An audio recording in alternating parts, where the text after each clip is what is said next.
Hello বন্ধুরা, আমার নাম মাধুর্য সাহা। আমি বাংলাদেশের একজন মেয়ে। আমার বয়স 23 আর আমি একজন স্বপ্নবাজ মানুষ যে সবসময় জীবনের ছোট ছোট সৌন্দর্য খুঁজে বেড়ায়।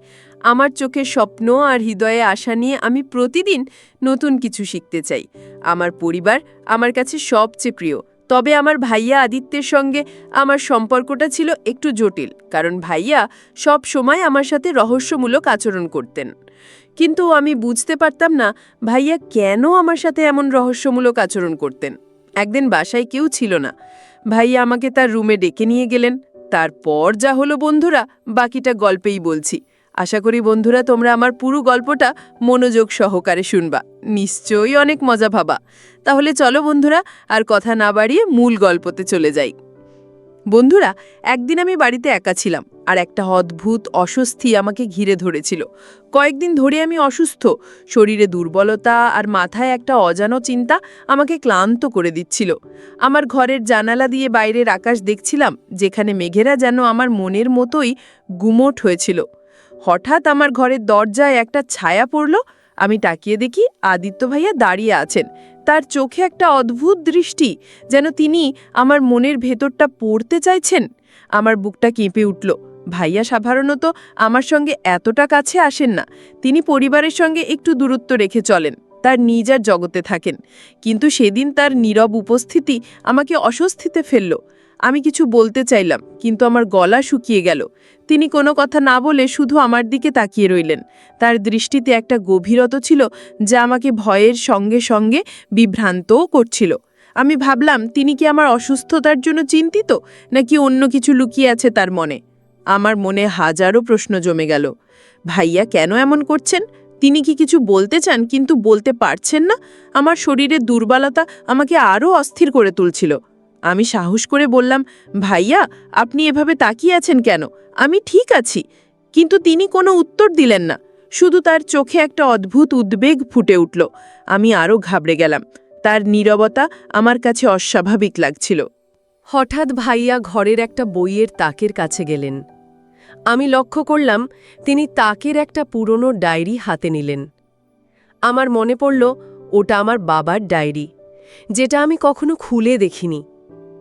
ভাইয়া ডায়েরিটা হাতে নিয়ে পাতা উল্টাতে লাগলেন, যেন কিছু খুঁজছেন। আমি অবাক হয়ে বললাম, ভাইয়া, ওটা কি করছেন? কিন্তু তিনি আমার দিকে তাকালেন না। তার মুখে একটা গম্ভীর ভাব ফুটে উঠল, যেন তিনি কোনো গভীর চিন্তায় ডুবে আছেন। আমার মনের অস্থিরতা আরও বেড়ে গেল। ভাইয়ার এই আচরণ আমার কাছে রহস্যময় লাগছিল। তিনি কি কিছু লুকোচ্ছেন, নাকি আমার অসুস্থতার পিছনে কোনো গোপন কারণ আছে যা তিনি জানেন? আমি আরও কিছু বলতে যাচ্ছিলাম, কিন্তু তখনই তিনি ডায়েরিটা বন্ধ করে ঘর থেকে বেরিয়ে গেলেন। আমি অবাক হয়ে তাকিয়ে রইলাম। তার এই চলে যাওয়া আমার মনে আরও প্রশ্ন জাগিয়ে দিল। আমি বিছানায় শুয়ে ভাবতে লাগলাম, ভাইয়া কেন এমন করছেন? তার নীরবতা আর গম্ভীর মুখের পিছনে কি লুকিয়ে আছে? আমার অসুস্থতার সঙ্গে কি এর কোনো সম্পর্ক আছে? আমার মনে একটা অজানা ভয় জন্ম নিল। আমি জানতাম এই রহস্যের উত্তর পেতে আমাকে আরও গভীরে যেতে হবে, কিন্তু আমার শরীরের দুর্বলতা আমাকে বাধা দিচ্ছিল। তবু আমি ঠিক করলাম, আমি এই রহস্যের জট খুলব। সেদিন রাতে আমি ঘুমোতে পারিনি। ভাইয়ার সেই দৃষ্টি আর ডায়েরি হাতে নেওয়ার দৃশ্য আমার মন থেকে যাচ্ছিল না। আমি ভাবলাম, হয়তো পরের দিন তিনি কিছু বলবেন। কিন্তু আমার মনে একটা অজানা আশঙ্কা জেগে উঠল। এর পিছনে কি এমন রহস্য লুকিয়ে আছে যা আমার জীবনকে বদলে দেবে? আমি ঠিক করলাম, আমি ভাইয়ার সঙ্গে কথা বলবো এবং এই রহস্যের উত্তর খুঁজব। পরের দিন সকালে আমার শরীরটা একটু ভালো লাগছিল, তবে মনের অস্থিরতা কমেনি। ভাইয়ার গতকালের আচরণ আমার মাথায় ঘুরছিল। তার সেই নীরব দৃষ্টি আর বাবার পুরনো ডায়েরি হাতে নেওয়ার দৃশ্য আমাকে বারবার ভাবিয়ে তুলছিল। আমি ঠিক করলাম, আজ তার সঙ্গে কথা বলবো। কিন্তু ভাইয়াকে বাড়িতে খুঁজে পেলাম না। আম্মা বললেন তিনি ভোরেই কোথায় যেন বেরিয়ে গেছেন। আমার মনে হলো তিনি হয়তো ইচ্ছে করেই আমার সঙ্গে দেখা এড়িয়ে গেলেন। এই ভাবনা আমার মনের অস্বস্তি আরও বাড়িয়ে দিল। আমি আমার ঘরে ফিরে এলাম। বিছানায় বসে ভাবতে লাগলাম, ভাইয়া কেন এমন করছেন? তিনি কি কিছু লুকোচ্ছেন? আমার অসুস্থতার সঙ্গে কি এর কোনো সম্পর্ক আছে? আমার চোখ পড়ল বইয়ের তাকের দিকে, যেখানে গতকাল ভাইয়া ডায়েরিটা হাতে নিয়েছিলেন। আমি উঠে গিয়ে তাকটা ভালো করে দেখলাম। ডায়েরিটা আর সেখানে ছিল না। আমার মনে একটা অজানা ভয় জেগে উঠল। ভাইয়া কি ডায়েরিটা নিয়ে গেছেন? কিন্তু কেন? আমি ঘরের মধ্যে পাইচারি করতে লাগলাম। মনে হচ্ছিল এই ডায়েরির মধ্যে এমন কিছু আছে যা ভাইয়া আমার কাছ থেকে লুকাতে চাইছেন। আমি বাবার ডায়েরির কথা ভাবলাম। বাবা যখন ছিলেন তিনি প্রায়ই ওই ডায়েরিতে কিছু লিখতেন। আমি কখনো খুলে দেখিনি, কারণ মনে হতো এটা বাবার ব্যক্তিগত জিনিস। কিন্তু এখন মনে হচ্ছিল হয়তো ওই ডায়েরিতে এমন কিছু আছে যা আমার জীবনের এই রহস্যের সঙ্গে জড়িত। আমি ঠিক করলাম ভাইয়ার সঙ্গে এই বিষয়ে খোলাখুলি কথা বলবো। দুপুরের দিকে ভাইয়া বাড়ি ফিরলেন। আমি তাকে ডাকার আগেই তিনি আমার ঘরে এলেন। তার হাতে একটা ছোট বাক্স ছিল, যেটা দেখে আমার কৌতূহল বেড়ে গেল। আমি জিজ্ঞাসা করলাম, ভাইয়া এটা কি? তিনি কোনো উত্তর না দিয়ে বাক্সটা টেবিলে রাখলেন। তার মুখে আবার সেই গম্ভীর ভাব। আমি বললাম, ভাইয়া আপনি কাল থেকে এমন অদ্ভুত আচরণ করছেন, কি হয়েছে আমাকে বলুন। কিন্তু তিনি শুধু বললেন, তুমি এখন বিশ্রাম করো, পরে কথা হবে। তার কথায় একটা অদ্ভুত শীতলতা ছিল। আমি আর সহ্য করতে পারলাম না। আমি বললাম, ভাইয়া আপনি কেন এমন করছেন? আমি জানতে চাই, কাল আপনি বাবার ডায়েরি কেন হাতে নিয়েছিলেন? ওটা এখন কোথায়? আমার কথা শুনে ভাইয়া একটু চমকে উঠলেন। তিনি আমার দিকে তাকালেন। তার চোখে একটা অদ্ভুত উদ্বেগ। তিনি ধীরে ধীরে বললেন, তুমি অনেক কিছু জানতে চাও মাধুর্য, কিন্তু এখন সময় হয়নি। তার এই কথা আমাকে আরও বিভ্রান্ত করে দিল। আমি জোর দিয়ে বললাম, ভাইয়া আমি আর অপেক্ষা করতে পারছি না। আপনি কিছু লুকোচ্ছেন, তাই না? আমার অসুস্থতার সঙ্গে এর কী সম্পর্ক? আমার গলায় কান্না চলে আসছিল। ভাইয়া একটু থমকে গেলেন। তারপর শান্ত কণ্ঠে বললেন, তুমি শান্ত হও। আমি কিছু লুকোচ্ছি না, শুধু কিছু জিনিস বোঝার জন্য সময় লাগে। তার কথায় আমার মন আরও জট পাকিয়ে গেল। আমি বুঝতে পারছিলাম না তিনি কি বোঝাতে চাইছেন। ভাইয়া ঘর থেকে বেরিয়ে যাওয়ার আগে বাক্সটা আমার হাতে দিলেন। তিনি বললেন, এটা রাখো, এখন খুলো না, যখন সময় হবে তখন দেখবে। আমি বাক্সটা হাতে নিয়ে অবাক হয়ে তাকিয়ে রইলাম। বাক্সটা ছোট, কিন্তু ওজনে একটু ভারী লাগছিল। আমি ভাবলাম এর মধ্যে কি থাকতে পারে। আমার মনে হলো এই বাক্সের সঙ্গেও হয়তো ভাইয়ার রহস্যের কোনো যোগসূত্র আছে। আমি ঠিক করলাম আমি এই বাক্সের রহস্য বের করব। সেদিন রাতে আমি বাক্সটা হাতে নিয়ে বসলাম। আমার মন বলছিল এটা এখনই খুলে দেখি, কিন্তু ভাইয়ার কথাটা মনে পড়ল, যখন সময় হবে তখন দেখবে। আমি বাক্সটা খুলতে গিয়েও থেমে গেলাম। আমার মনে হলো হয়তো ভাইয়ার কথার পিছনে কোনো বড় কারণ আছে।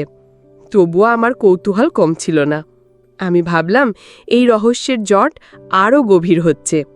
ভাইয়ার নীরবতা, ডায়েরি আর এই বাক্স, এগুলোর মধ্যে কি যোগসূত্র? আমি ঠিক করলাম আমি এর শেষ দেখবই। সকালে ঘুম থেকে উঠে আমার মনটা এখনও অস্থির ছিল। ভাইয়ার দেওয়া বাক্সটা আমার টেবিলে পড়েছিল, যেন আমাকে ক্রমাগত প্রশ্ন করে যাচ্ছে। আমি বাক্সটার দিকে তাকালাম, কিন্তু সাহস করে খুলতে পারলাম না। ভাইয়ার কথা, যখন সময় হবে তখন দেখবে, আমার মাথায় ঘুরছিল। আমি ভাবলাম হয়তো তিনি আমাকে কিছু বোঝাতে চাইছেন, কিন্তু কি? আমি ঠিক করলাম আজ তার সঙ্গে খোলাখুলি কথা বলবই, যতই তিনি এড়িয়ে যান না কেন। বাড়িতে গিয়ে দেখি ভাইয়া বসার ঘরে বসে একটা পুরনো ছবির অ্যালবাম দেখছেন। আমি কাছে গিয়ে দেখলাম এটা আমাদের পরিবারের পুরনো ছবি, যেখানে আমি আর ভাইয়া ছোটবেলায় একসঙ্গে খেলছি। আমি অবাক হয়ে বললাম, ভাইয়া আপনি এই অ্যালবাম কেন দেখছেন? তিনি একটু হাসলেন, কিন্তু উত্তর দিলেন না। তার হাসিতে একটা অদ্ভুত শান্তি ছিল, যা আমার মনকে আরও বিভ্রান্ত করল।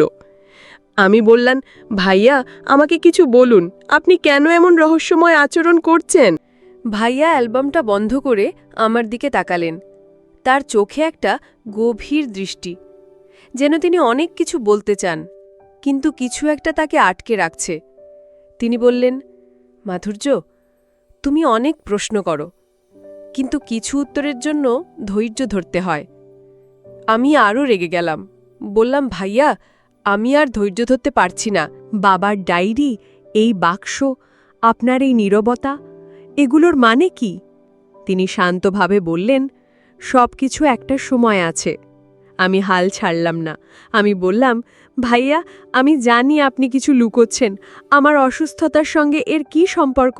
আমাকে বলুন দয়া করে। আমার গলায় কান্নার সুর চলে আসছিল। ভাইয়া একটু থমকে গেলেন। তারপর ধীরে ধীরে বললেন, তোমার অসুস্থতা শুধু শরীরের নয় মাধুর্য, এর পিছনে আরও কিছু আছে। তার কথা শুনে আমার বুকটা ধক করে উঠল। তিনি কি বোঝাতে চাইছেন? আমি আরও জোর দিয়ে বললাম, ভাইয়া, এর পিছনে কি আছে? আমি সব জানতে চাই। তিনি একটা দীর্ঘশ্বাস ফেলে বললেন, তুমি যা জানতে চাও তা জানলে তুমি হয়তো আরও কষ্ট পাবে। আমি চাই না তুমি এখনই সব জানো। তার কথায় আমার মনে ভয় আর কৌতূহল দুটোই বাড়তে লাগল। আমি বললাম, ভাইয়া, আমি এখনই জানতে চাই। আমি আর এই রহস্য সহ্য করতে পারছি না। কিন্তু তিনি শুধু মাথা নাড়লেন আর ঘর থেকে বেরিয়ে গেলেন। আমি বসার ঘরে একা দাঁড়িয়ে রইলাম। আমার মনে হচ্ছিল আমি একটা জটিল ধাঁধার মধ্যে আটকে গেছি। ভাইয়ার কথাগুলো আমার মাথায় ঘুরছিল। আমার অসুস্থতার পিছনে কি আছে? তিনি কেন আমার কাছ থেকে এত কিছু লুকোচ্ছেন? আমি ঠিক করলাম আমি নিজেই এই রহস্যের উত্তর খুঁজব। আমি আমার ঘরে ফিরে গিয়ে বাক্সটা হাতে নিলাম। আমার মন বলছিল এই বাক্সের মধ্যে হয়তো কোনো সূত্র লুকিয়ে আছে। আমি বাক্সটা খোলার জন্য হাত বাড়ালাম, কিন্তু তখনই আমার ফোন বেজে উঠল। আমার বন্ধু সৌরশ্রী ফোন করেছিল। ও বলল, মাধুর্য, তুই ঠিক আছিস? তোর গলা শুনে মনে হচ্ছে তুই খুব টেনশনে আছিস। আমি একটু দ্বিধা করলাম, তারপর ওকে সব কিছু বললাম। ভাইয়ার অদ্ভুত আচরণ, ডায়েরি আর বাক্সের কথা। সৌরশ্রী বলল, তুই সাবধানে থাকিস। তোর ভাইয়া যদি কিছু লুকোচ্ছেন তাহলে তুই নিজে খোঁজার চেষ্টা করিস, কিন্তু একা কিছু করিস না। ওর কথায় আমাকে একটু সাহস দিল। সেদিন রাতে আমি আবার বাক্সটার সামনে বসলাম। আমার মন বলছিল এই বাক্সের মধ্যে হয়তো এমন কিছু আছে যে আমার সব প্রশ্নের উত্তর দেবে, কিন্তু ভাইয়ার কথাও আমাকে থামিয়ে দিচ্ছিল। আমি ভাবলাম, আমি কি সত্যি এটা খুলে দেখব, নাকি ভাইয়ার কথা মেনে আরও অপেক্ষা করব? আমার মনে একটা অজানা ভয় আর কৌতূহলের দ্বন্দ্ব চলছিল। আমি ঠিক করলাম আমি ভাইয়ার উপর ভরসা রাখব, কিন্তু পাশাপাশি এই রহস্যের গভীরে যাব। এই পরিস্থিতির শেষ কোথায় তা আমাকে জানতেই হবে। পরের দিন সকালে আমি ঘুম থেকে উঠে দেখি বাড়িতে একটা অদ্ভুত শান্তি। ভাইয়াকে দেখলাম তিনি বারান্দায় বসে চা খাচ্ছেন। তার হাতে একটা পুরনো চিঠির মতো কিছু। আমি কাছে যাওয়ার আগেই তিনি চিঠিটা পকেটে রেখে দিলেন। আমার মনে হলো তিনি আবার কিছু লুকোচ্ছেন। আমি সাহস করে বললাম, ভাইয়া, আপনি কি আমার কাছ থেকে কিছু লুকোচ্ছেন? তিনি একটু হাসলেন, কিন্তু এবার তার হাসিতে একটা অস্বস্তি ছিল। তিনি বললেন, মাধুর্য, তুমি খুব বেশি ভাবছ। আমি তোমার ভালোর জন্যই সব করছি। তার কথা আমাকে আরও বিভ্রান্ত করল। আমি ঘরে ফিরে এলাম। বাক্সটা এখনও আমার টেবিলে পড়ে আছে।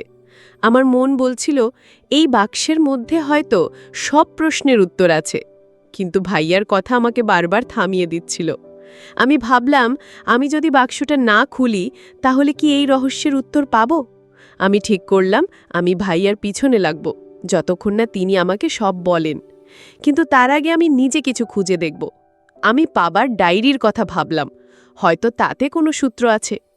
আমি বইয়ের তাকের কাছে গেলাম। ডায়েরিটা তো ভাইয়া নিয়ে গেছেন, তবুও আমি তাকটা ভালো করে দেখতে লাগলাম।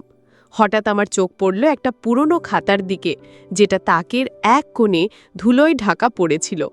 আমি খাতাটা হাতে নিলাম। এটা বাবার হাতের লেখা, কিন্তু ডায়েরি নয়।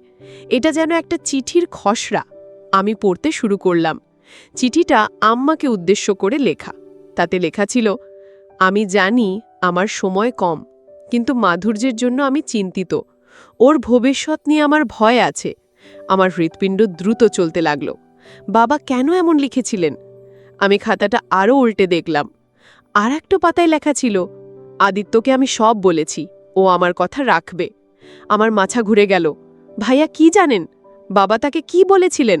আমি খাতাটা হাতে নিয়ে ভাইয়ার কাছে যাওয়ার জন্য দৌড় দিলাম, কিন্তু তিনি তখন বাড়িতে ছিলেন না। আম্মা বললেন তিনি কোথায় যেন বেরিয়েছেন। আমার মনে হলো তিনি ইচ্ছা করেই আমাকে এড়িয়ে যাচ্ছেন। আমি খাতাটা লুকিয়ে রাখলাম, ঠিক করলাম তিনি ফিরলে এটা নিয়ে কথা বলবো। দুপুরে আমি সৌরশ্রীর সঙ্গে ফোনে কথা বললাম। আমি ওকে খাতার কথা বললাম। সৌরশ্রী বলল, মাধুর্য, তুই সাবধানে থাক। এই খাতায় যদি কিছু গুরুত্বপূর্ণ সূত্র থাকে তাহলে তোর ভাইয়া হয়তো তোর কাছ থেকে ইচ্ছা করেই লুকোচ্ছেন। তুই একা কিছু করিস না। আমি বললাম, সৌরশ্রী, আমি আর চুপ করে থাকতে পারছি না। আমাকে জানতেই হবে ভাইয়া কি লুকোচ্ছেন। সৌরশ্রী আমাকে শান্ত হতে বলল, কিন্তু আমার মন শান্ত হচ্ছিল না। আমি ঠিক করলাম আমি ভাইয়ার পিছনে যাব। সন্ধ্যায় ভাইয়া ফিরলেন। আমি তাকে খাতাটা দেখিয়ে বললাম, ভাইয়া, এটা কি? বাবা এখানে কি লিখেছেন আপনি কি জানেন? তিনি খাতাটা দেখে একটু চমকে গেলেন। তারপর শান্তভাবে বললেন, মাধুর্য, তুমি এটা কোথায় পেলে? এটা তোমার হাতে থাকার কথা নয়। আমি রেগে গিয়ে বললাম, ভাইয়া, আমি সব জানতে চাই। বাবা কি লিখেছেন? আপনি আমার কাছ থেকে কেন সব লুকোচ্ছেন? তিনি একটা দীর্ঘশ্বাস ফেলে বললেন, তুমি এখনো প্রস্তুত নও। আমার চোখে পানি চলে এলো। আমি বললাম, ভাইয়া, আমি আর এই রহস্য সহ্য করতে পারছি না। আমাকে বলুন, আমার অসুস্থতার পিছনে কি আছে? বাবার এই চিঠির সঙ্গে কি সম্পর্ক? ভাইয়া আমার দিকে তাকালেন, তার চোখে একটা অদ্ভুত দুঃখ। তিনি বললেন, মাধুর্য, আমি তোমাকে কষ্ট দিতে চাই না, কিন্তু তুমি যদি সত্যিই জানতে চাও তাহলে আরেকটু অপেক্ষা করো। তার কথা আমাকে আরও হতাশ করল। রাতে আমি খাতাটা আরেকবার পড়লাম। বাবার লেখা আমাকে বারবার ভাবিয়ে তুলছিল। আমার ভবিষ্যৎ নিয়ে তিনি কেন চিন্তিত ছিলেন? আর ভাইয়া কেন আমাকে কিছু বলছেন না? আমি বাক্সটার দিকে তাকালাম। আমার মনে হলো এই বাক্স আর খাতার মধ্যে কোনো যোগসূত্র আছে। আমি ঠিক করলাম আমি ভাইয়ার কথা না শুনে নিজেই এই রহস্যের গভীরে যাব। কিন্তু আমার মনে একটা ভয়ও জেগে উঠল। এই সত্য কি আমার জীবনকে আরও জটিল করে তুলবে? সকালে আমার ঘুম ভাঙল একটা অদ্ভুত স্বপ্ন দেখে। স্বপ্নে আমি বাবার ডায়েরিটা হাতে নিয়ে পড়ছিলাম, কিন্তু পাতাগুলো ফাঁকা ছিল। আমি জেগে উঠে বাক্সটার দিকে তাকালাম, যেটা এখনো আমার টেবিলে পড়েছিল। ভাইয়ার কথা মনে পড়ল। তুমি এখনো প্রস্তুত নও। আমার মনে হলো তিনি আমাকে কিছু থেকে দূরে রাখতে চাইছেন, কিন্তু আমার কৌতূহল আর ধৈর্যের বাঁধ ভাঙছিল। আমি ঠিক করলাম আজ আমি বাক্সটা খুলবই, যতই ভাইয়া বারণ করুক। আমি বাক্সটা হাতে নিলাম। এটা ছোট, কিন্তু কাঠের তৈরি, আর একটা ছোট তালা লাগানো। আমি ভাবলাম, এর চাবি কোথায়? আমি ঘরের চারপাশে খুঁজতে লাগলাম। হঠাৎ আমার চোখ পড়ল আমার ড্রয়ারে। সেখানে একটা ছোট চাবির মতো কিছু দেখলাম। আমি চাবিটা নিয়ে বাক্সের তালায় লাগালাম। হ্যাঁ, এটা ঠিকই খাপকিয়ে গেল। আমার হৃৎপিণ্ড দ্রুত চলতে লাগল। আমি বাক্সটা খুললাম। ভেতরে একটা পুরনো চিঠি আর একটা ছোট ছবি ছিল। চিঠিটা বাবার হাতের লেখায়। আমি পড়তে শুরু করলাম। তাতে লেখা ছিল, মাধুর্য, তুমি যখন এই চিঠি পড়বে তখন হয়তো আমি আর থাকব না। আমি জানি তুমি অনেক কষ্টে আছো, কিন্তু আমার কিছু কথা তোমার জানা দরকার। তোমার অসুস্থতা শুধু শরীরের নয়, এর পিছনে আমাদের পরিবারের একটা গোপন কারণ আছে। আমার হাত কাঁপতে লাগল। বাবা কি বোঝাতে চাইছেন? আমি ছবিটার দিকে তাকালাম। এটা আমার আর বাবার একটা পুরনো ছবি, যেখানে আমি ছোটবেলায় তার কোলে বসে হাসছি। আমি চিঠিটা আরও পড়লাম। বাবা লিখেছেন, আদিত্যকে আমি সব বলেছি, ও তোমাকে রক্ষা করবে, কিন্তু তুমি তাকে ভুল বুঝো না। আমার মাথা ঘুরতে লাগল। ভাইয়া কি জানেন, আর আমি তাকে কেন ভুল বুঝছি? আমি চিঠিটা হাতে নিয়ে ভাইয়ার খোঁজে বেরিয়ে পড়লাম। তিনি বাড়ির পেছনের বাগানে দাঁড়িয়েছিলেন, হাতে সেই পুরনো ডায়েরি। আমি দৌড়ে গিয়ে বললাম, ভাইয়া, এই চিঠি কি? বাবা কি লিখেছেন? আমার অসুস্থতার পিছনে কি গোপন কারণ? তিনি আমার হাতে চিঠিটা দেখে চুপ করে রইলেন। তারপর ধীরে ধীরে বললেন, মাধুর্য, তুমি বাক্সটা খুলে ফেলেছ? আমি মাথা নাড়লাম। আমি বললাম, ভাইয়া, আমাকে সত্যি বলুন, বাবা কি লিখেছেন? আমার অসুস্থতার পিছনে কি গোপন কারণ? তিনি আমার দিকে তাকালেন। তার চোখে একটা গভীর দুঃখ। তিনি বললেন, মাধুর্য, এটা আমাদের পরিবারের একটা পুরনো ঘটনার সঙ্গে জড়িত, কিন্তু এখনই সব বলা ঠিক হবে না। তুমি আমার উপর ভরসা রাখো। আমি রেগে গিয়ে বললাম, ভাইয়া, আমি আর ভরসা করতে পারছি না, আমাকে সব বলতে হবে। ভাইয়া চুপ করে রইলেন। তারপর তিনি ডায়েরিটা আমার হাতে দিয়ে বললেন, এটা পড়ো, কিন্তু প্রতিশ্রুতি দাও তুমি শান্ত থাকবে। আমি ডায়েরিটা হাতে নিলাম। আমার হাত কাঁপছিল। আমি জানতাম এই ডায়েরির মধ্যে এমন কিছু আছে যা আমার জীবনের সব প্রশ্নের উত্তর দিতে পারে। আমি ঘরে ফিরে ডায়েরিটা খুললাম। প্রথম পাতায় বাবার হাতের লেখায় লেখা ছিল, আমাদের পরিবারের একটা রহস্য আছে, আর মাধুর্য তার সঙ্গে জড়িত। আমার শরীর ঠান্ডা হয়ে গেল। রহস্য? এটা কি বোঝায়? আমি ডায়েরিটা বন্ধ করে ফেললাম। আমার মনে হলো আমি এমন কিছু মুখোমুখি হতে যাচ্ছি যার জন্য আমি প্রস্তুত নই, কিন্তু আমার কৌতূহল আমাকে থামতে দিচ্ছিল না। আমি ভাবলাম, ভাইয়া কেন আমাকে এতদিন এসব লুকিয়েছেন? তিনি কি আমাকে রক্ষা করতে চাইছেন নাকি অন্য কিছু? আমি ঠিক করলাম আমি ডায়েরিটা পড়ব আর এই রহস্যের শেষ দেখব। কিন্তু আমার মনে একটা অজানা ভয় জেগে উঠল। এই সত্য কি আমার জীবনকে আরও জটিল করে তুলবে? ডায়েরিটা হাতে নিয়ে আমি আমার ঘরের দরজা বন্ধ করে দিলাম। আমার হৃৎপিণ্ড এত জোরে ধুকছিল যে মনে হচ্ছিল এটা যেন বুক ফেটে বেরিয়ে আসবে। বাবার লেখা সেই শব্দগুলো, আমাদের পরিবারের একটা রহস্য আছে আর মাধুর্য তার সঙ্গে জড়িত। আমার মাথা ঘুরে গেল। রহস্য? এটা কি বোঝায়? আমি ডায়েরির পাতা উল্টাতে শুরু করলাম, কিন্তু ভয়ে আমার হাত কাঁপছিল। প্রতিটা পাতায় বাবার হাতের লেখা, কিন্তু সেগুলো যেন আমাকে একটা অন্ধকার গল্পের দিকে টেনে নিয়ে যাচ্ছিল। একটা পাতায় লেখা ছিল, আমাদের পরিবার আর পূর্বপুরুষদের একটা ভুলের কারণে এই রহস্য এসেছে। আমি জানি মাধুর্যের অসুস্থতা এরই ফল। আমি চেষ্টা করেছি, কিন্তু এর সমাধান খুঁজে পাইনি। আমার মাথা ঘুরে গেল। বাবা কেন এই কথা আমাদের কাছে লুকিয়েছিলেন? আর ভাইয়া কেন এতদিন এই ডায়েরি আমার কাছ থেকে দূরে রেখেছিলেন? আমি আরও পড়লাম। বাবা লিখেছেন, আদিত্য আমার একমাত্র ভরসা। আমি ওকে সব বলেছি, ও মাধুর্যকে বাঁচাবে। আমার চোখে পানি চলে এলো।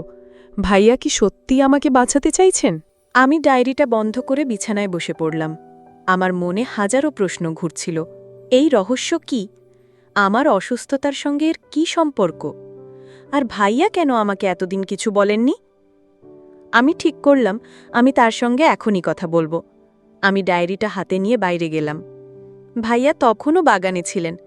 একটা গাছের নিচে বসে কি যেন ভাবছিলেন। আমি কাছে গিয়ে বললাম, ভাইয়া, এই ডায়েরিতে কি লেখা আছে? এই রহস্য কি? ভাইয়া আমার দিকে তাকালেন। তার চোখে একটা অদ্ভুত শান্তি ছিল, কিন্তু সঙ্গে একটা গভীর দুঃখ। তিনি বললেন, মাধুর্য, তুমি ডায়েরিটা পড়ে ফেলেছ? আমি মাথা নাড়লাম। আমি বললাম, ভাইয়া, আমাকে সব বলুন। বাবা কেন লিখেছেন যে আমি কোনো রহস্যের সঙ্গে জড়িত? এটা কি? তিনি একটা দীর্ঘশ্বাস ফেলে বললেন, মাধুর্য, এই রহস্য শুধু একটা গল্প নয়, এটা আমাদের পরিবারের একটা সত্যি। তোমার অসুস্থতা এর সঙ্গে জড়িত, কিন্তু আমি চাই না তুমি এখনই সব জানো। আমি চেষ্টা করছি এর সমাধান খুঁজতে। তার কথায় আমার মনে আরও প্রশ্ন জমে গেল। আমি বললাম, ভাইয়া, আপনি কি সমাধান খুঁজছেন? আমার অসুস্থতার পিছনে কি আছে? আমাকে বলুন, আমি সত্যি জানতে চাই। তিনি শান্তভাবে বললেন, আমি তোমাকে সব বলবো, কিন্তু এখন নয়। আমি হতাশ হয়ে ঘরে ফিরে এলাম। আমার মনে হচ্ছিল আমি একটা গোল ধাঁধায় আটকে গেছি।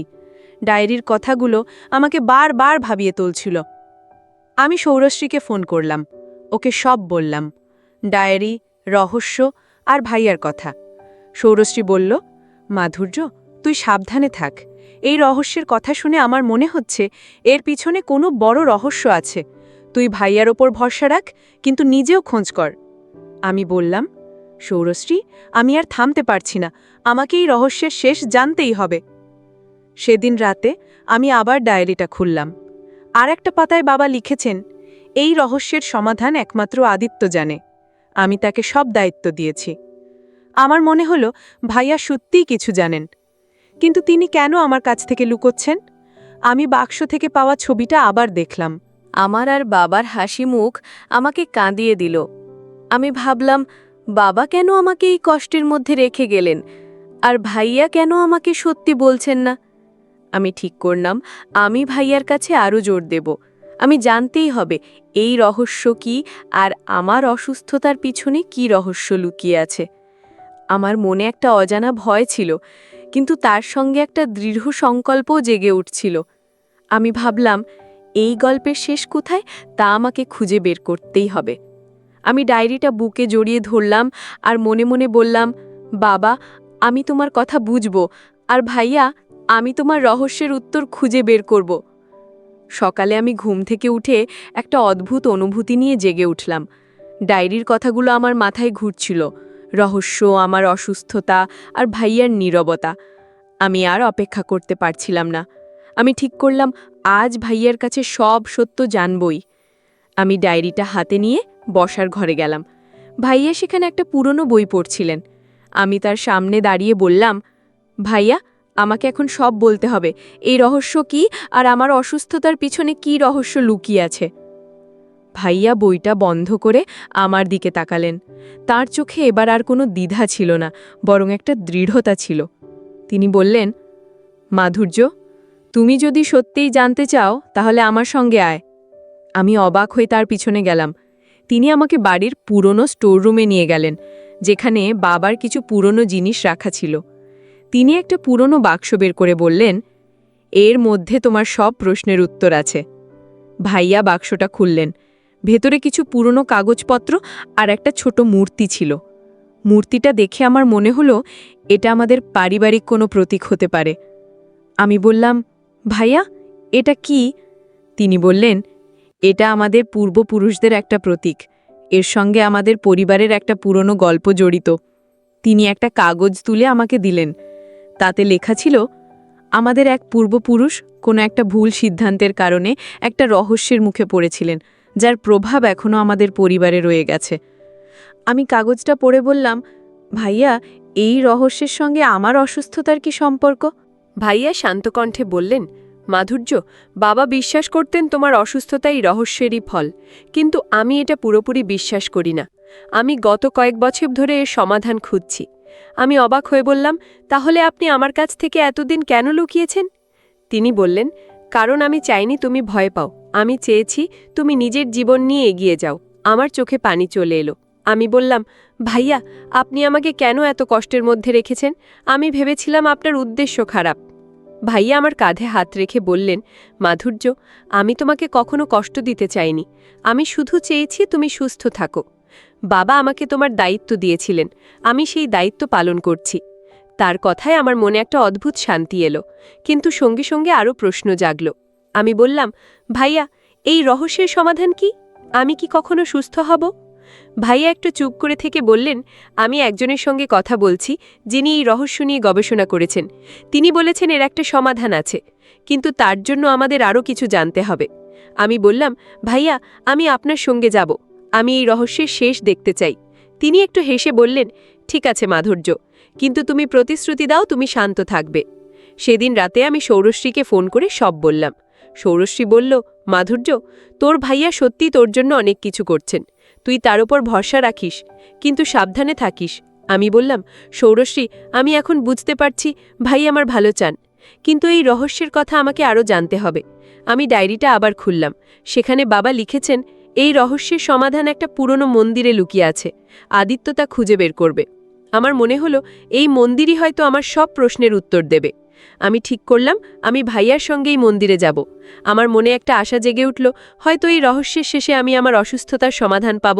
কিন্তু সঙ্গে সঙ্গে একটা ভয়ও ছিল, এই রহস্যের সত্যি কি, আর ভাইয়া কি সত্যি এর সমাধান খুঁজে পাবেন? আমি ডায়েরিটা বুকে জড়িয়ে ভাবতে লাগলাম। পরের দিন সকালে ভাইয়া আমাকে বললেন, মাধুর্য, আজ আমরা সেই মন্দিরে যাব। আমার মন উত্তেজনা এবং ভয়ে ভরে গেল। ডায়েরিতে বাবার সেই লেখা, রহস্যের সমাধান মন্দিরে লুকিয়ে আছে। আমাকে ঘুমোতে দেয়নি। আমি প্রস্তুত হয়ে ভাইয়ার সঙ্গে বেরিয়ে পড়লাম। মন্দিরটা আমাদের শহর থেকে বেশ দূরে, একটা নির্জন পাহাড়ের কোলে। পথে ভাইয়া খুব কম কথা বললেন, তার মুখে সেই গম্ভীর ভাব। আমি জিজ্ঞাসা করলাম, ভাইয়া, এই মন্দিরে কি আছে? তিনি শুধু বললেন, সব জানতে পারবে। মন্দিরে পৌঁছে আমি অবাক হলাম। এটা একটা প্রাচীন মন্দির, ভাঙাচোরা, কিন্তু এর দেয়ালে কিছু অদ্ভুত চিহ্ন খোদাই করা। ভাইয়া একজন বয়স্ক পুরোহিতের সঙ্গে কথা বলতে গেলেন। আমি মন্দিরের চারপাশে ঘুরে দেখছিলাম। দেয়ালের একটা চিহ্ন আমার চোখে পড়ল। এটা বাক্সে পাওয়া মূর্তির মতোই। আমি ভাইয়াকে ডেকে দেখালাম।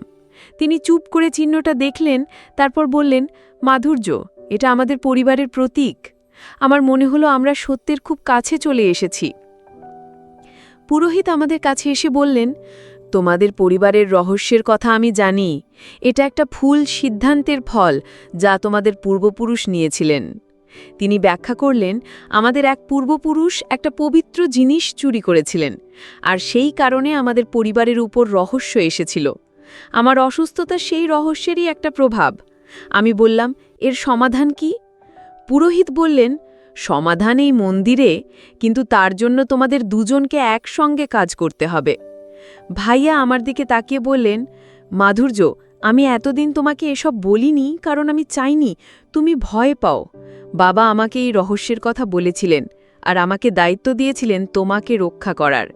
আমার চোখে পানি চলে এলো। আমি বললাম, ভাইয়া, আমি আপনাকে ভুল বুঝেছিলাম। আমি ভেবেছিলাম আপনি আমার কাছ থেকে কিছু লুকোচ্ছেন। তিনি হেসে বললেন, আমি শুধু তোমাকে কষ্ট থেকে বাঁচাতে চেয়েছি। পুরোহিত আমাদের একটা পবিত্র স্থানে নিয়ে গেলেন।